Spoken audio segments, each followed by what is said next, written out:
with the CMA on a group ride. We're going up to an event just south of Jacksonville called Riding into History, which is it's basically a collection of vintage motorcycles from all over the world. We have some guests with us today. You see some non-patched members. I believe 3 of the bikes today are guests. We're on our way up on a beautiful day, albeit a little warm here in beautiful Central Florida. So, just a little update on my wife, who, for those of you who might have seen some of my earlier videos, know has been looking to get her motorcycle endorsement, and she did fail her first road test. She actually dropped the bike.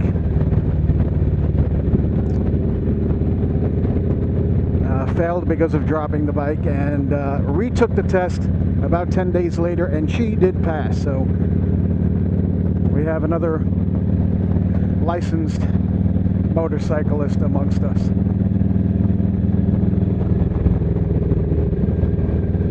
Why are we single file?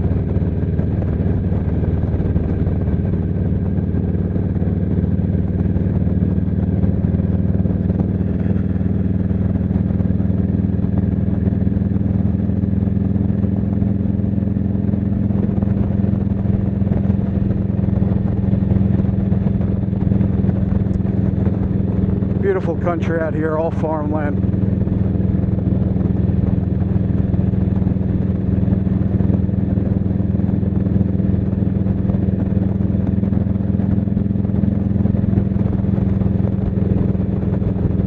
So I had a rather adventurous ride to work yesterday, which was Friday.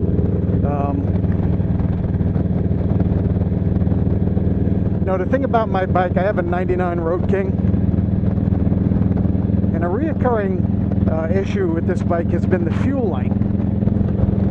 Because when my fuel light comes on, I have a 4.9 gallon tank.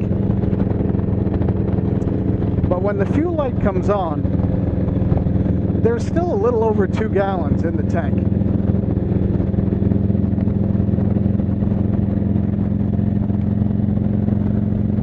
So of course the temptation is always to then start pushing that light, which normally I don't do, but I have to admit last week I was doing. And my light came on, I believe it was Wednesday, on the way in.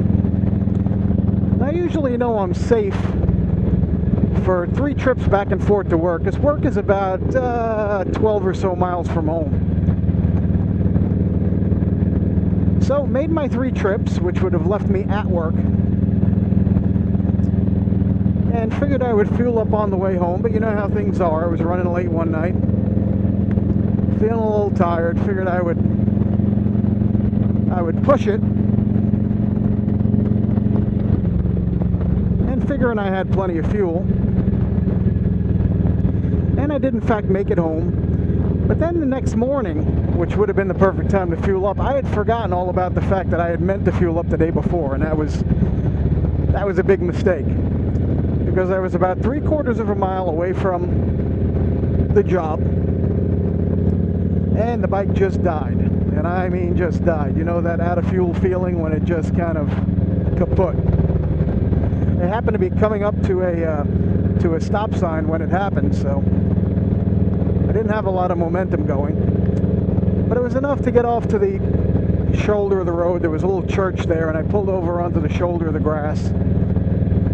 And had to make the call of shame to my wife to tell her that I was out of gas and see if she could possibly run me over a fuel can with a little bit of fresh gas in it, just enough to get me to work and then to a gas station.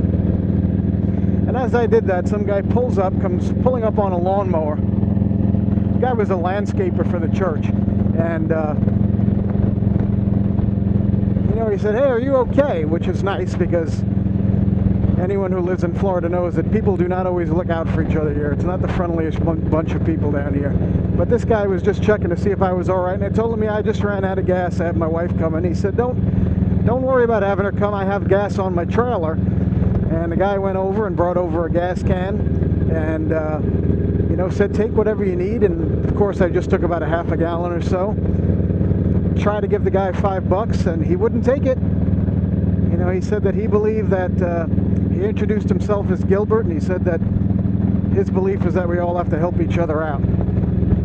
So he wouldn't take the money, and he saved the day for me. He really made my day with that. Kind of restores your faith in humanity sometimes when somebody, you know, makes a small gesture like that.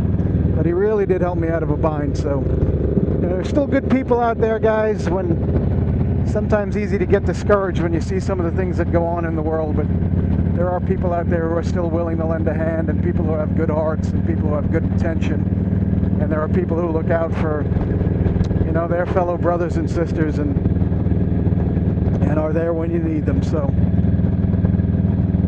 that's it for that story. Have a great Memorial Day weekend, and let's not forget what Memorial Day weekend is all about. Spend some time in remembrance of those who sacrificed everything for the freedoms that we enjoy every day, and give thanks to those who have served and to those who are still serving. My son getting ready to go to boot camp on July 13th, I believe.